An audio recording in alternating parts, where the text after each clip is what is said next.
You must be Aaron. I am. Striegel, okay. Currently an associate professor, Department of Computer Sciences, how gaming technology will bring a renaissance in rehabilitation. It's yours. Thank you very much. So, as he said, my name is Aaron Striegel from the Department of Computer Science and Engineering in the Wireless Institute here at Notre Dame. And I'm going to tell you how all of the gaming that you're doing at night instead of doing your homework is actually going to pay off big time for the work that we're doing in terms of rehab.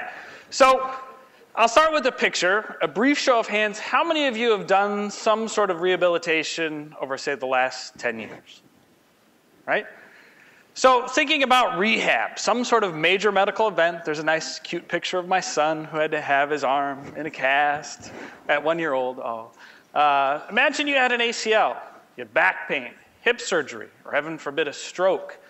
Typically, what this involves is a healthy amount of physical rehabilitation, some sort of rehab to try to bring you back to normal.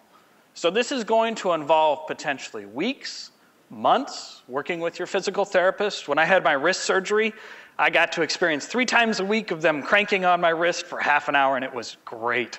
How many of you enjoyed rehab when you had it? That meant not nearly as many hands on it. But if you think about this, it takes a lot of time to do rehab. To get back to normal, we're talking weeks or even months. And if we think about this in sort of a larger sense, thinking about the recent healthcare debate, this is a lot of money that's going into this. And so there's intense pressure to think about, how do we maybe measure this? How do we figure out, are you doing better in terms of rehab? Does maybe your doctor ask you, well, doctor, I think I'm doing 3.2637% better than I was yesterday. Nah, it's not that simple. It takes a long time to get back to normal. And we've come up with different ways to measure it. So we have stand still for a bit for when we do our stroke rehab. Close your eyes, see how far you can walk down the hallway without assistance. We've come up with these tests, but let's think about the tests. This is an example from civil engineering. How many of you had to take organic chemistry? Good chunk of you? How many, when you took the exam, you walked in and you said, you know, I didn't understand hydrocarbons before I took the exam, but by golly, I took that exam, and I sure understood it after I walked out. Lots of nervous laughter, hopefully no organic chem profs in the crowd. But if you think about when we do this sort of testing, it's not therapeutic. I'm trying to figure out what is your score. So if I want to try to evaluate if your rehab is working or not, I have to take time out. That's more time, it's more expense that goes into this. We say, aha, I'm a computer scientist. I love putting up pictures of my kids, but I have lots of cool robots, and I'm gonna take all of my wonderful toys and apply it to rehab. So in the case, I might say, okay, let's take a treadmill, put on some sort of exoskeleton, and try to measure how you walk down there. Or I might set up an environment where I can make the screen move. If you've ever sat in a car, and you've seen the car next to you move, and you think your car is still in gear, that sort of a thing. Try to sort of perturb your environment. I might put pressure plates going up and down the hallway and try to measure how well you're walking. Or perhaps say something as simple as an exercise bike, but try to measure what's going on.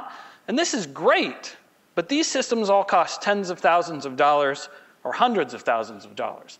If I'm a research hospital, that's all right. But if I'm looking, I want to extend this to everyone, this starts to get to be really tricky. And so this is where we bring it back around to our gaming systems. How many of you have a gaming system that want to admit it? Right? Some of you, right? So over the past few years, we've had a couple of gaming systems come out. PlayStation 3, the Nintendo Wii, the Microsoft Kinect, and their whole focus is on active gaming. How do I get you to get into the game? You move around, you swing your arms. Hopefully you don't throw your Wiimote through the TV or through the window or anything like that. But the idea is you're going to move when you're doing the games. If we think about rehab, we have a lot of similar goals. I want to measure what you're doing while you're doing the rehab activity. Now, these sort of systems, they have a much different goal than what we have for a medical purpose. Their goal is good enough such that when you swing the Wii, you're going to hit the ball in the particular game, or you kick the ball using Kinect. They do a pretty good job.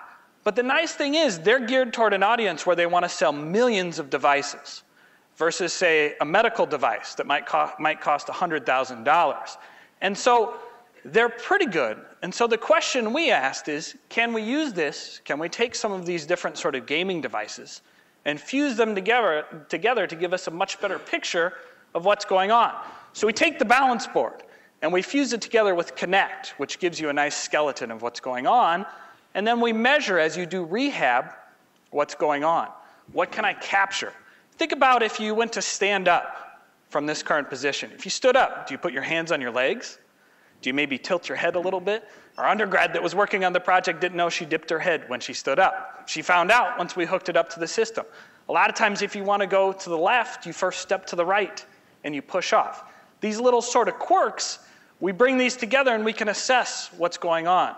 We can start to come up with, just do your normal exercise and then predict maybe the scores you would get on these sort of exams to figure out what we could do in terms of the overall rehab.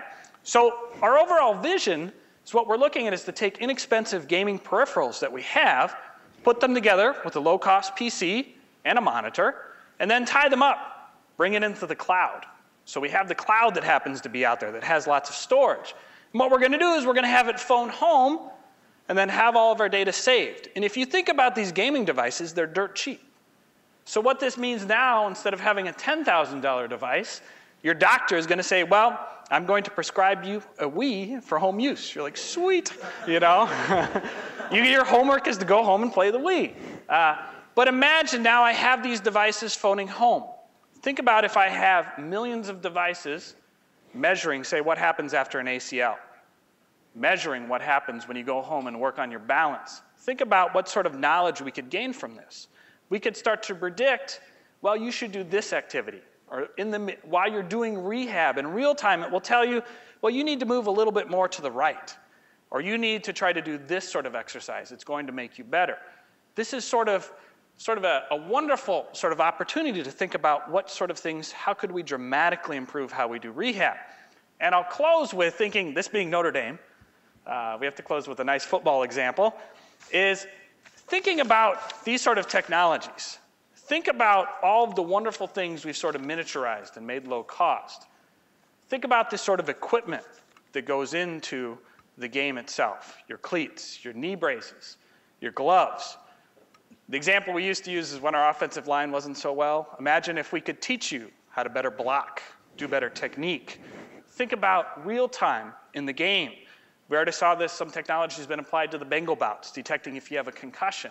Imagine if I could know, I think you have an ACL tear already based on your body dynamics right after an injury. Imagine even further that I can look at, you're likely to have this sort of repetitive stress injury. Stop moving your knee in this way. This will save you from having an ACL. Or you should start wearing a brace, and the system tells you before this even happens.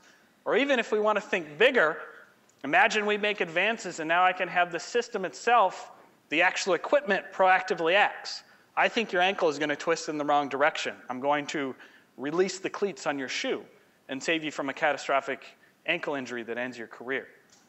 Think about that. Think about you're walking down the street. Your clothes react to what's going on. All this technology, think not just in sort of the near sense of what we're doing with these gaming devices, think much bigger. So in other words, my short and sweet lesson is keep playing those games because it gives us lots of wonderful technology to play with in a larger sense. Thank you. Aaron, thank you very much.